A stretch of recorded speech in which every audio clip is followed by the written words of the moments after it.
Well, thank you very much. It's an honor to be here. What a great place. What a great place, but more importantly, what great people. I want to thank His Royal Highness, the Crown Prince, for that incredible introduction. He's an incredible man. Known him a long time now. There's nobody like him. Thank you very much. Appreciate it very much, my friend. And it's a tremendous honor to return to this beautiful kingdom and be welcomed back with such extraordinary generosity and warmth. I've never forgotten the exceptional hospitality showed to us by King Solomon, who's just, we talk about a great man. That is a great man. That is a great man, a great family. And that visit took place exactly 8 years ago. The graciousness of the royal family and the Saudi people is really unsurpassed, no matter where you go. Let me also thank the countless ministers, government officials, business leaders, and distinguished guests for that warm welcome. Very warm, and I know so many of you. I'd like to call out all of your names, but we have a lot of problems. We'd be here for a long time. We don't want that, so don't be upset. With this historic state visit, we celebrate more than 80 years of close partnership between the United States and the Kingdom of Saudi Arabia. Ever since President Franklin Roosevelt met with King Solomon's father, King Abdul Aziz, aboard the USS Quincy in 1945, the U.S.-Saudi relationship has been a bedrock of security and prosperity. Today, we reaffirm this important bond, and we take the next steps to make our relationship closer, stronger, and more powerful than ever before. It is more powerful than ever before.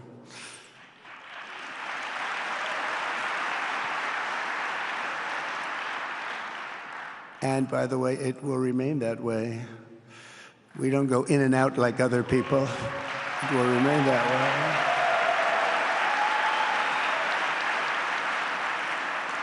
I've come this afternoon to talk about the bright future of the Middle East, but first let me begin by sharing the abundance of good news from a place called America.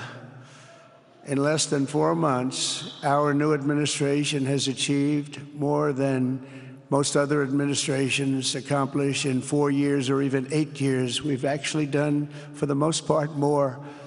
The day I took office, we inherited, thank you. Thank you. The day I took office, we inherited a colossal invasion on our southern border, an invasion like you'd never want to see here. Nobody should ever want to see it. But within weeks, we slashed illegal border crossings to an all-time low, down 99.999%.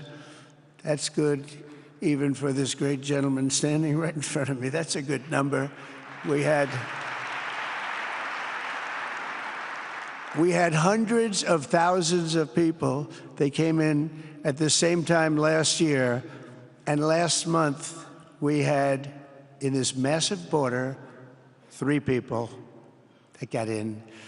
That's quite a difference, and we have no choice but to get a lot of the people that came in because they were not the best people.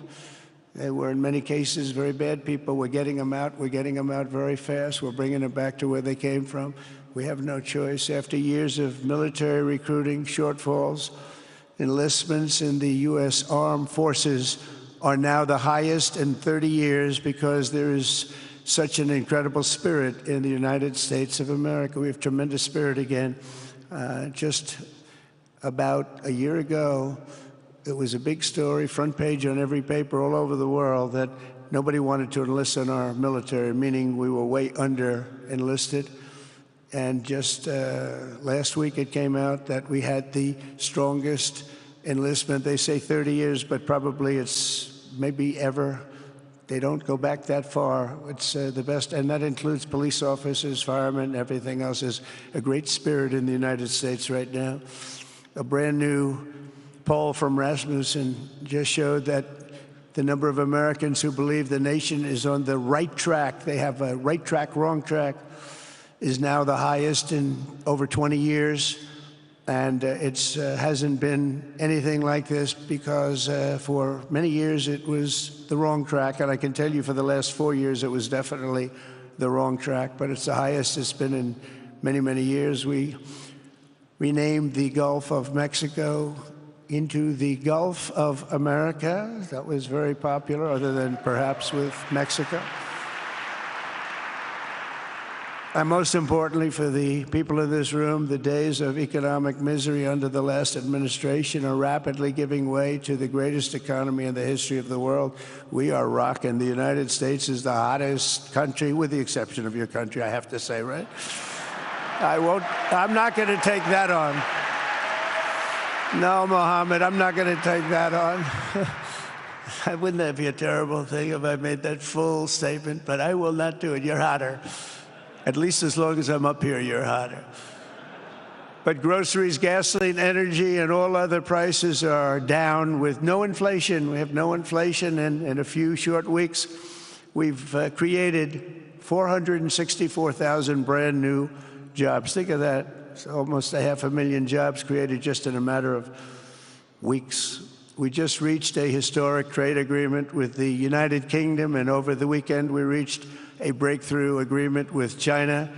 Both outstanding deals. China's agreed. We have to get it down. We have to get the little details down. And Scott, you're going to work on that very hard, but China's agreed to open up to the United States for trade and everything else.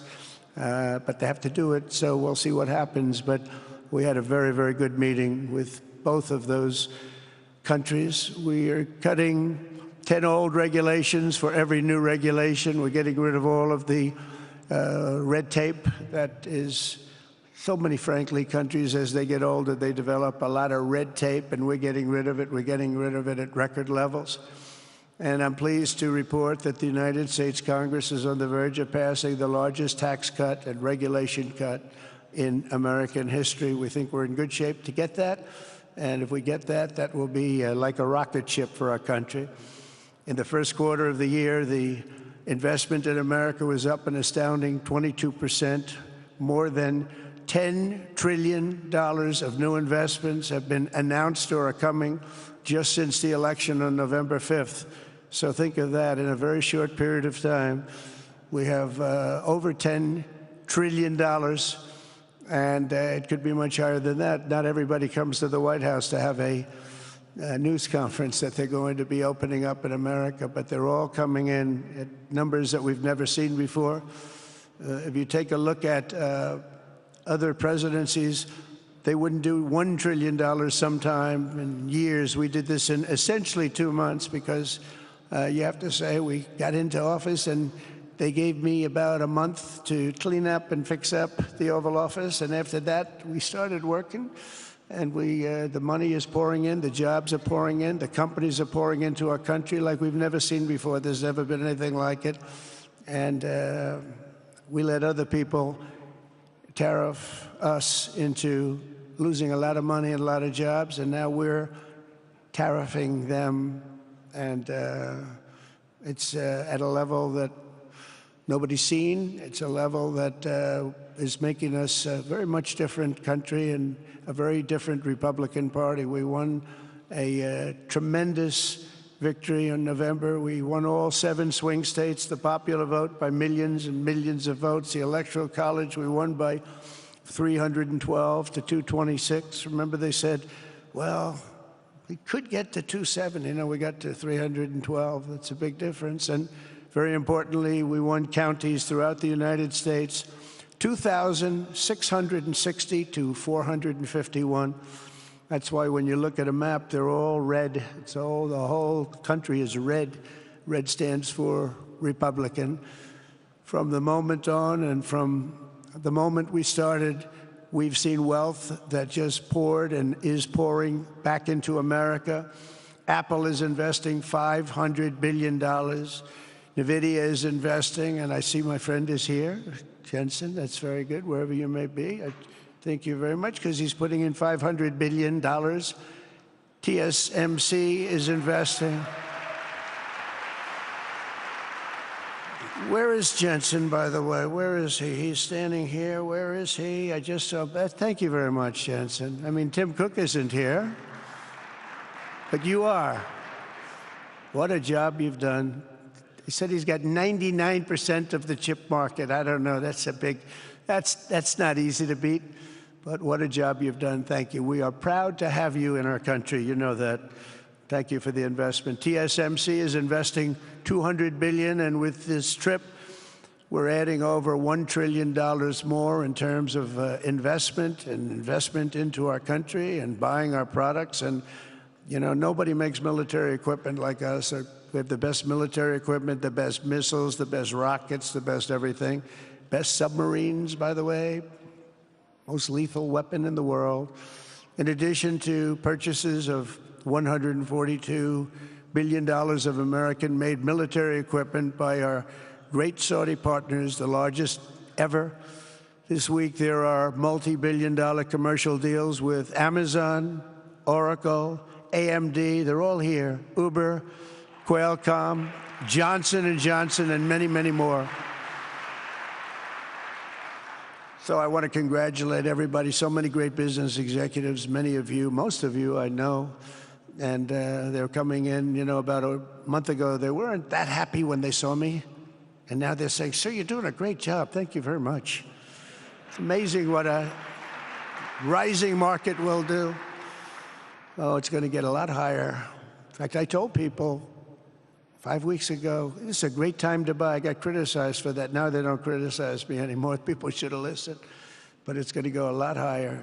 You see, we've never had anything like this happen. It's an explosion of investment and jobs, and great companies are coming in. Never seen anything like it. There's no better place to make a future or make a fortune, do anything, frankly, than what we have in the United States of America under a certain President, Donald J. Trump. I have the right attitude. I have the same attitude that the people in the front row, second row, third row have.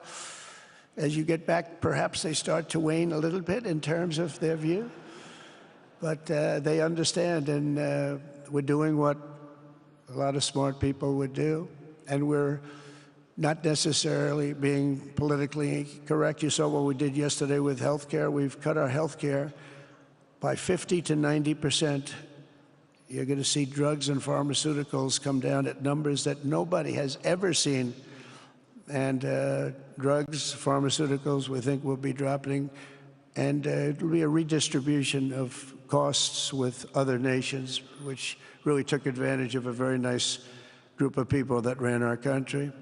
But not only is this a time of incredible excitement in the United States, it's also an exhilarating period right here in the Arabian Peninsula. Beautiful place, by the way, beautiful place. Exactly. Thank you. Exactly 8 years ago this month, I stood in this very room and looked forward to a future in which the nations of this region would drive the forces of terrorism and extremism, drive them right out of existence, and take your place among the proudest, most prosperous, most successful nations anywhere in the world as leaders of a modern and rising Middle East. So exciting. So exciting. Mohammed, do you sleep at night? How do you sleep? Huh? Just think it.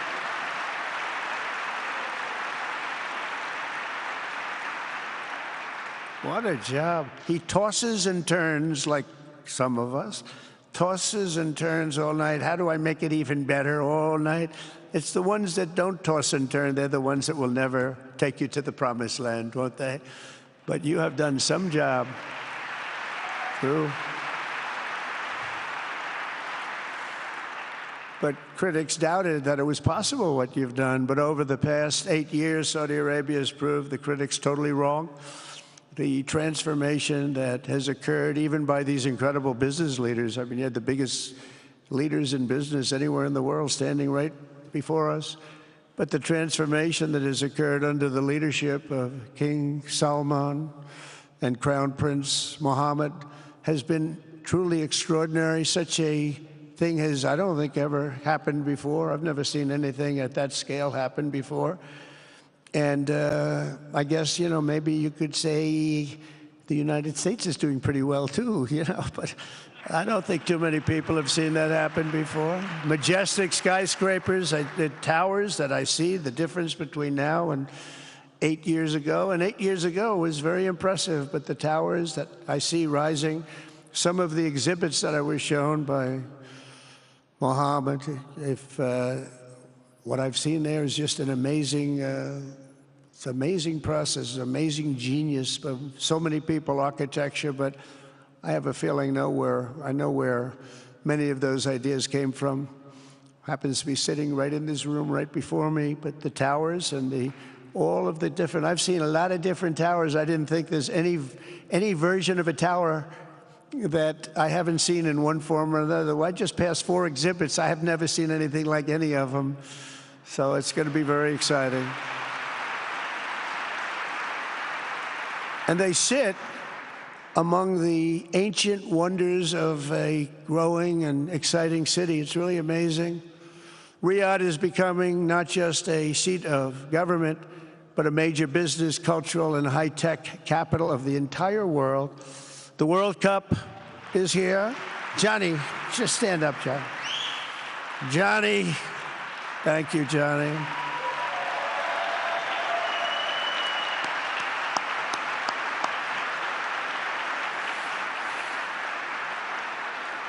Great job, Johnny, great job. But the World Cup and the World Expo will soon be coming here, just like the World Cup is coming to the United States. It's going to be really exciting next year. The engines of Formula One racing now roar through the streets of Jeddah in a historic milestone. Other industries recently surpassed oil. Think of it. All of your other industries now have surpassed oil. I don't know if a lot of people will understand what that means. It's so big to make up a majority of the Saudi economy for the very first time ever. So think of that. Other industries are now bigger even than oil, which is always going to be a big monster. It's a big one. But that's a great tribute to you and economic development properly used. In other cities throughout the peninsula, places like Dubai and Abu Dhabi, Doha, Muscat, the transformations have been unbelievably remarkable. Before our eyes, a new generation of leaders is transcending the ancient conflicts of tired divisions of the past and forging a future where the Middle East is defined by commerce, not chaos, where it exports technology, not terrorism, and where people of different nations, religions, and creeds are building cities together, not bombing each other out of existence. We don't want that.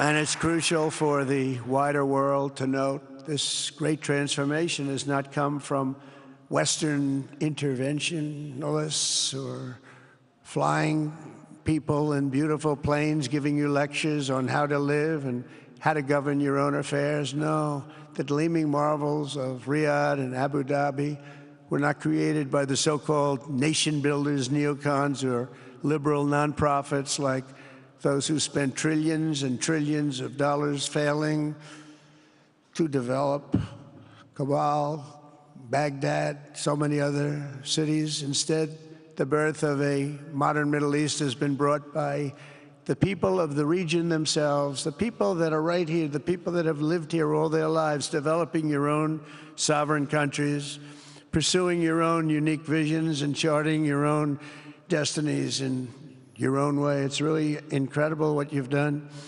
In the end, the so-called nation builders wrecked far more nations than they built, and the interventionists were intervening in complex societies that they did not even understand themselves. They told you how to do it, but they had no idea how to do it themselves. Peace, prosperity, and progress ultimately came not from a radical rejection of your heritage, but rather from embracing your national traditions and embracing that same heritage that you love so dearly.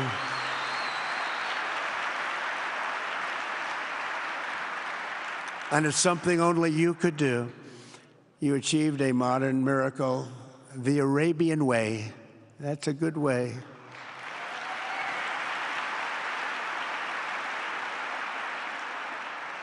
Today, the Gulf nations have shown this entire region a path towards safe and orderly societies with improving quality of life, flourishing economic growth, expanding personal freedoms, and increasing responsibilities on the world stage.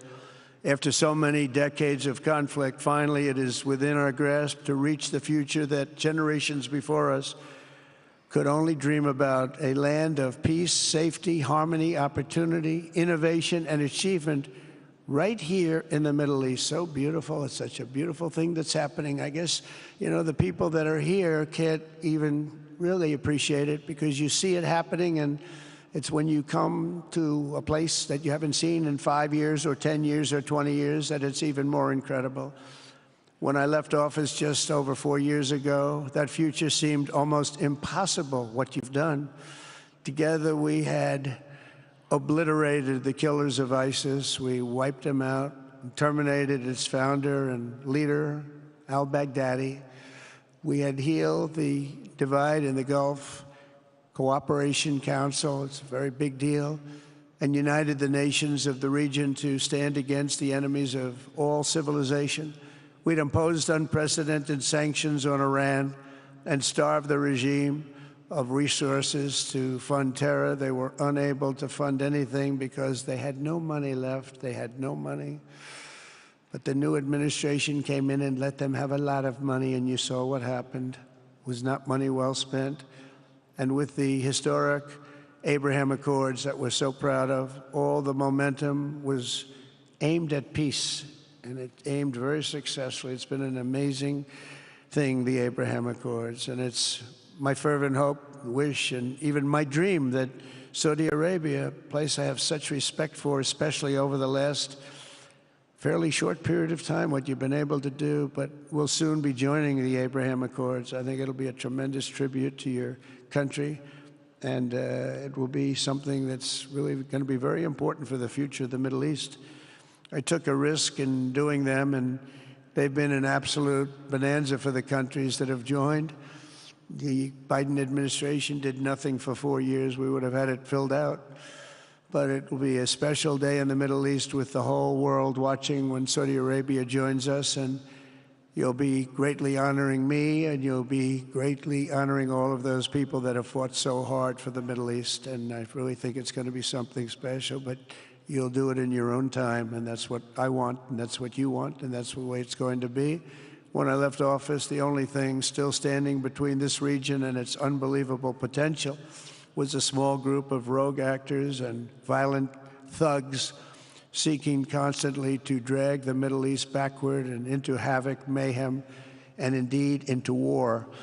Unfortunately, instead of confronting these destructive forces, the last U.S. administration chose to enrich them and empower them and give them billions and billions of dollars. The Biden administration, the worst administration in the history of our country, by the way, spurned our most trusted and long-standing Gulf partners, and I can say partners worldwide, one of our great, great partners, no matter who we look to, and we have great partners in the world, but we have none stronger and nobody like the gentleman that's right before me. He's your greatest representative, greatest representative.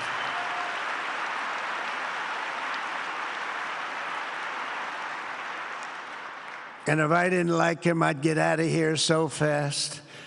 You know that, don't you? He knows me well. I do. I like him a lot. I like him too much. That's why we give so much, you know? Too much. I like you too much.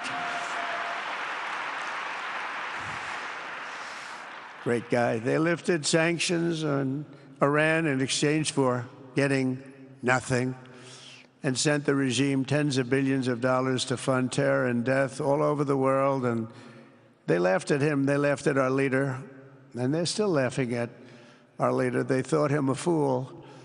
And they made nothing but trouble ever since, including the funding of October 7th, one of the worst days ever in the history of the Middle East. Horrible day.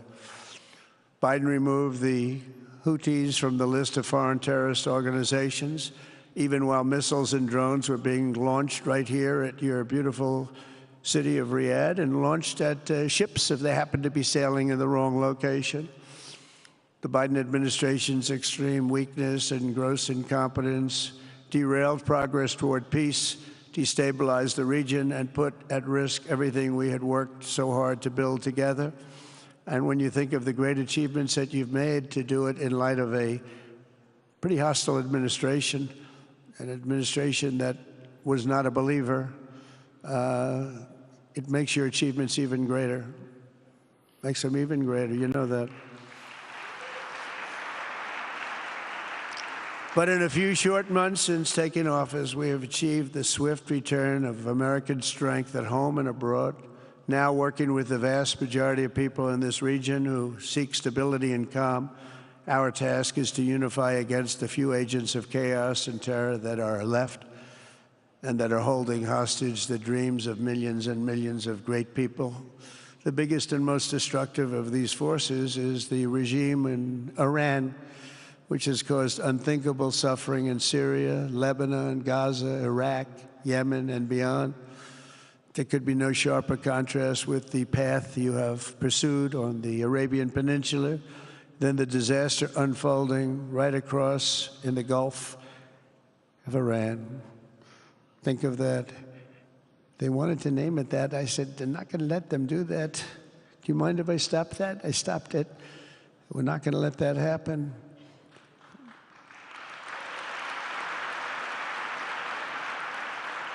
While you have been constructing the world's tallest skyscrapers in Jeddah and Dubai, Tehran's 1979 landmarks are collapsing into rubble and dust. They had it going for a little while under a much different system, but those buildings are largely falling apart, falling down, while you're building some of the world's biggest and most incredible infrastructure projects. Buildings, all sorts of things you're building that nobody's ever even seen before. Iran's decades of neglect and mismanagement have left the country plagued by rolling blackouts lasting for hours a day. All the time you hear about it. While your skill has turned dry deserts into fertile farmland, Iran's leaders have managed to turn green farmland into dry deserts as their corrupt water mafia, it's called it the water mafia, causes droughts and empty riverbeds. They get rich, but they don't let the people have any of it. And then, of course, there's the key difference at the root of it all. While the Arab states have focused on becoming pillars of regional stability and world commerce, Iran's leaders have focused on stealing their people's wealth to fund terror and bloodshed abroad. Most tragic of all, they have dragged down an entire region with them. Countless lives were lost in the Iranian effort to maintain a crumbling regime in Syria. Look at what happened with Syria. In Lebanon, their Hezbollah proxies have pillaged the hopes of a nation whose capital, Beirut, was once called the Paris of the Middle East. Can you imagine? All of this misery and so much more was entirely avoidable, absolutely avoidable. And Mohammed knew that. He knew that. Smart people knew that. If only the Iranian regime had focused on building their nation up instead of tearing the region down. Yet I'm here today not merely to condemn the past chaos of Iran's leaders, but to offer them a new path and a much better path toward a far better and more hopeful future. As I've shown repeatedly, I am willing to end past conflicts and forge new partnerships for a better and more stable world, even if our differences may be very profound, which obviously they are in the case of Iran. I have never believed in having permanent enemies. I am different than a lot of people think. I don't like permanent enemies, but sometimes you need enemies to do the job, and you have to do it right.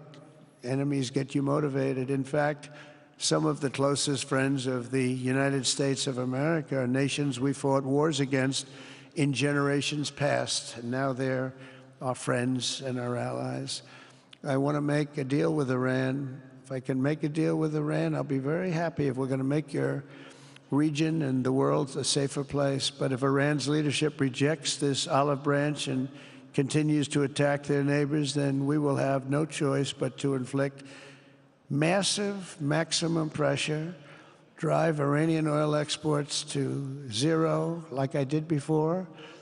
If you know that, they were a virtually bankrupt country because of what I did. They had no money for terror. They had no money for Hamas or Hezbollah, and take all action required to stop the regime from ever having a nuclear weapon. Iran will never have a nuclear weapon.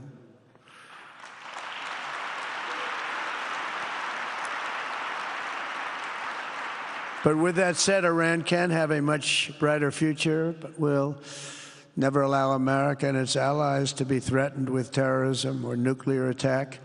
The choice is theirs to make. We really want them to be a successful country. We want them to be a wonderful, safe, great country, but they cannot have a nuclear weapon. This is an offer that will not last forever. The time is right now for them to choose. Right now, we don't have a lot of time to wait. Things are happening at a very fast pace. They're happening right here. They're happening at a very fast pace. So they have to make their move right now, one way or the other. Make your move. As I said in my inaugural address, my greatest hope is to be a peacemaker and to be a unifier. I don't like war. We have the greatest military, by the way, in the history of the world. You know, I rebuilt our military in my first 4 years and rebuilt it into the most powerful military there is. And you saw that when I knocked out ISIS in 3 weeks. People said it would take 4 years, 5 years. I did it. We did it in 3 weeks. Just days ago, my administration successfully brokered a historic ceasefire to stop the escalating violence between India and Pakistan. And I used trade to a large extent to do it. I said, fellas, come on, let's make a deal. Let's do some trading.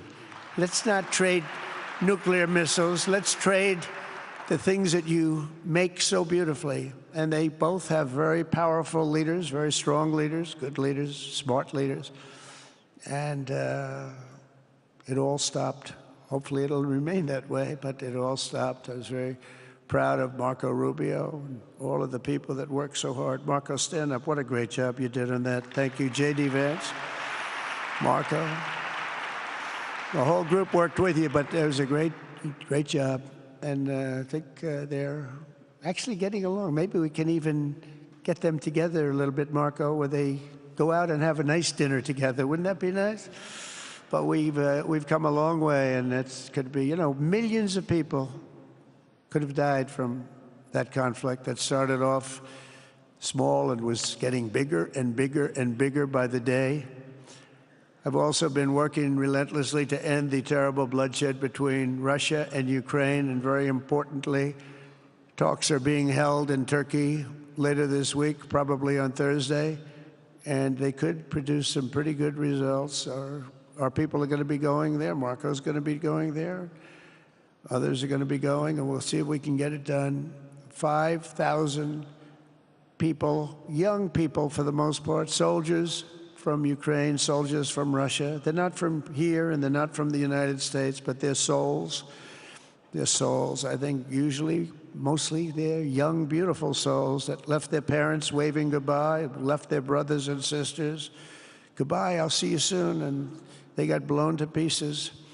5,000 on average a week are dying. And people are dying elsewhere in the region, but tremendous numbers like we haven't seen since World War II are dying, and I want to stop it. I want to stop it. It's a horrible war. Would have never happened if I were president. That's a war that would have never happened. October 7th would have never happened if I were president, because Iran had no money to pay Hamas or anybody else. They had no money. They were not looking to take care of them. They had to take care of themselves. They had no money. We stopped their oil effectively with the embargoes and sanctions. But let me take this opportunity to thank the Kingdom of Saudi Arabia for the constructive role that you've played in facilitating the Ukraine talks. And it really is, you've been amazing. You've made everything available to us. Thank you very much. Thank you. And if we get that settled, we'll pay a special tribute to what you've done. You really did lay a great groundwork. Thank you very much. Appreciate it. The West should not be dragging itself backward into another endless war in Europe, yet another endless war. We should stop the killing and work together to address the biggest long-term threats as one unbeatable team. Think of us as an unbeatable team. I mean, when you look at what you've done here, that's much more difficult than stopping stupidity. Think of it. It's stupidity. What you've done is much more difficult, and you did it better than anybody else has ever done it. As President of the United States, my preference will always be for peace and partnership whenever those outcomes can be achieved. Always. It's always going to be that way. Only a fool would think otherwise. In recent years, far too many American presidents have been afflicted with the notion that it's our job to look into the souls of foreign leaders and use U.S. policy to dispense justice for their sins. They loved using our very powerful military, and now it's really the most powerful it's ever been. We just are getting a budget approved, $1 trillion, highest budget we've ever had in history for military, $1 trillion. And we're getting the greatest missiles, the greatest weapons. And, you know, I hate to do it, but you have to do it because we believe in peace through strength. You have to have the strength, otherwise bad things could happen. But hopefully we'll never have to use any of those weapons. Seems to be an awfully big waste of money if you're never going to use them, but hopefully we'll never have to use them because the destructive power of some of those weapons are like nobody's seen before. I believe it is God's job to sit in judgment, my job to defend America, and to promote the fundamental interest of stability, prosperity, and peace. That's what I really want to do. I will never hesitate to wield American power if it's necessary to defend the United States or to help defend our allies.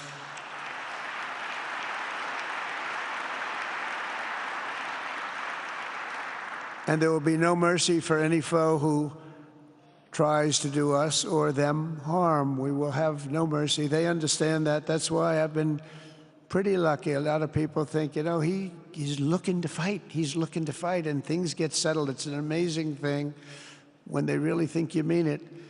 But we do. We have the greatest military, the strongest military, stronger than any. Nobody's even close. We have the best weapons in the world.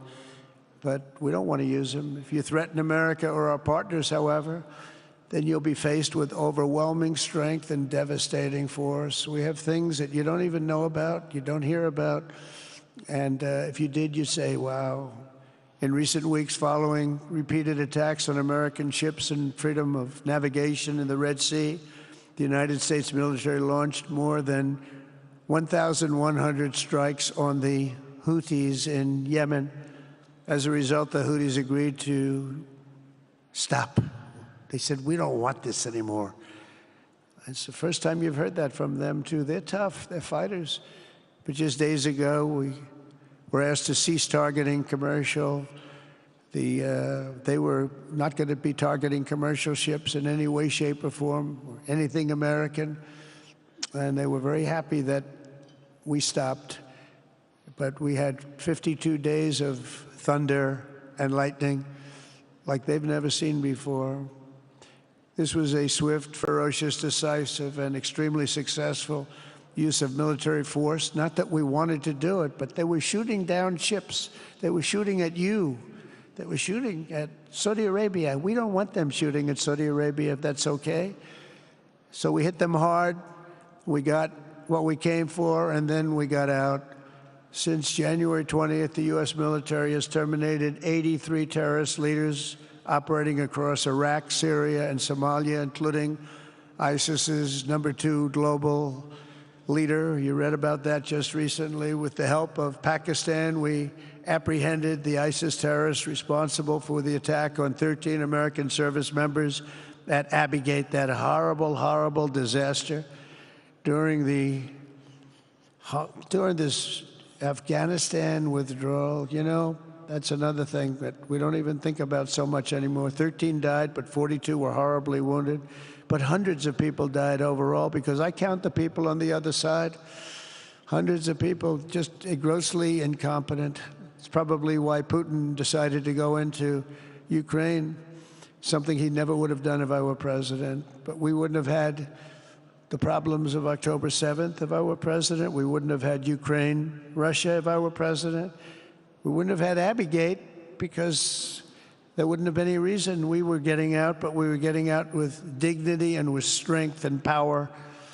But the way they got out was not good. I think it was the most embarrassing moment in the history of our country. And we've been working tirelessly to bring back all hostages held by Hamas. We brought back a lot already, but we're bringing back more. This weekend, we successfully negotiated the release of the last American hostage, Edan Alexander. Just came out a few hours ago, and we continue to work to get that war ended as quickly as possible. It's a horrible thing that's taking place.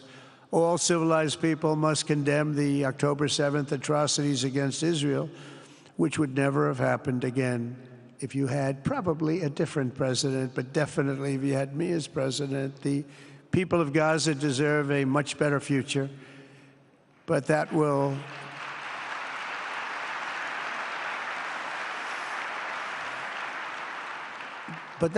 or can not occur as long as their leaders choose to kidnap, torture, and target innocent men, women, and children for political ends. The way those people are treated in Gaza, there's not a place in the world where people are treated so badly. It's horrible. After years of suffering, two of the nations most ravaged by terror are finally beginning to end their long nightmares under the new generation of leaders. In Lebanon, where a friend of mine has just become the ambassador. He's going to be great. I said, you know, that could be a very dangerous job. He said, I was born there. I'm Lebanese. I love that country. I said, but it's very dangerous. You know, this is a friend of mine from New York. I said, but it's very dangerous. Are you sure you want to do it? I never thought of him as being a warrior, but he is a warrior. He loves his country. He said, if I'm injured or die, I'm dying for a country that I love. He grew up there. It's horrible what's happened in Lebanon, but you have a great ambassador, I can tell you that. In Lebanon, which has been endlessly victimized by Hezbollah and their sponsor, Iran, a new president and prime minister have brought the first real chance in decades for a more productive partnership with the United States, and we're going to work with their new ambassador and everybody else, Marco, and we're going to see if we can really help them out and let them get over that very high grid that they're going to have to get over. My administration stands ready to help Lebanon create a future of economic development and peace with its neighbors. They have tremendous people in Lebanon, doctors, lawyers, great professional people. I hear it so many times.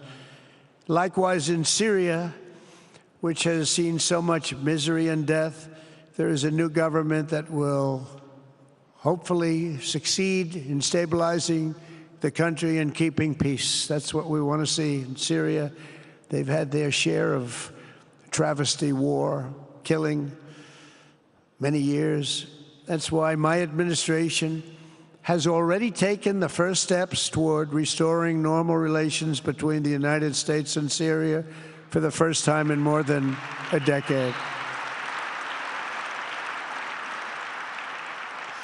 And I'm very pleased to announce that Secretary Marco Rubio will be meeting with the new Syrian foreign minister in Turkey later this week. And very importantly, after discussing the situation in Syria with the Crown Prince, your Crown Prince,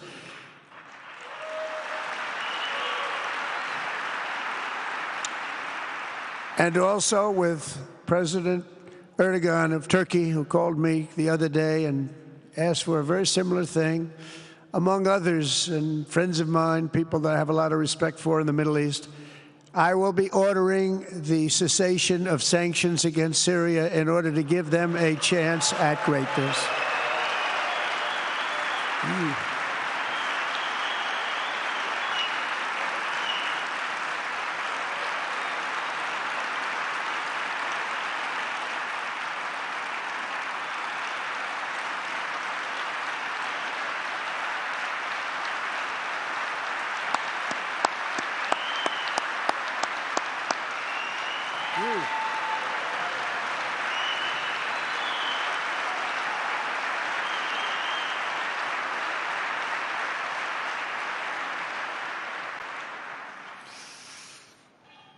Oh, what I do for the Crown Prince. The sanctions were brutal and crippling and served as an important, really an important function, nevertheless, at the time. But now it's their time to shine. It's their time to shine. We're taking them all off, and they're going to have, I think they're going to have, based on the people and the spirit and everything else that I'm hearing about. So I say good luck, Syria. Show us something very special like they've done, frankly, in Saudi Arabia, okay? They're going to show us something special. Very good people. Everywhere we can, my administration is pursuing peaceful engagement, offering a strong and steady hand of friendship to all that will take it in good faith. Together, we have made unprecedented strides and tremendous progress, and we're still just at the dawn of the bright new day that awaits for the people of the Middle East, the great, great people of the Middle East. If the responsible nations of this region seize this moment, put aside your differences and focus on the interests that unite you, then all of humanity will soon be amazed at what they will see right here in this geographic center of the world. It really is. It's like a center of the world and the spiritual heart of its greatest faiths.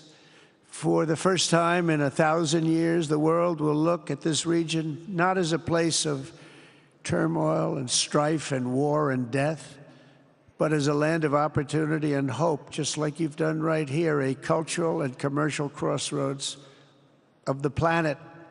Security and stability will lift millions into lives of safety and success, and the nations of this region will be free to realize your highest destinies, honor your proud histories, harness amazing new opportunities, and bring incredible glory to Almighty God.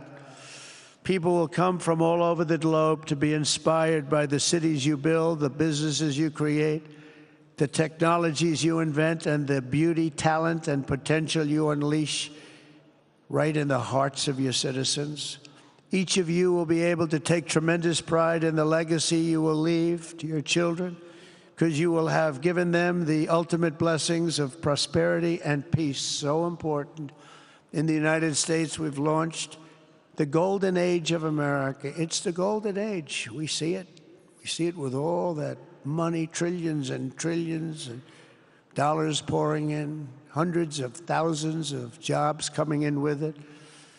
And with the help of the people of the Middle East, the people in this room, partners throughout the region, the golden age of the Middle East can proceed right alongside of us.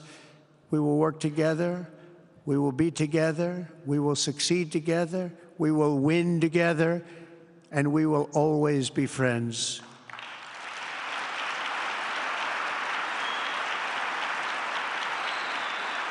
Thank you.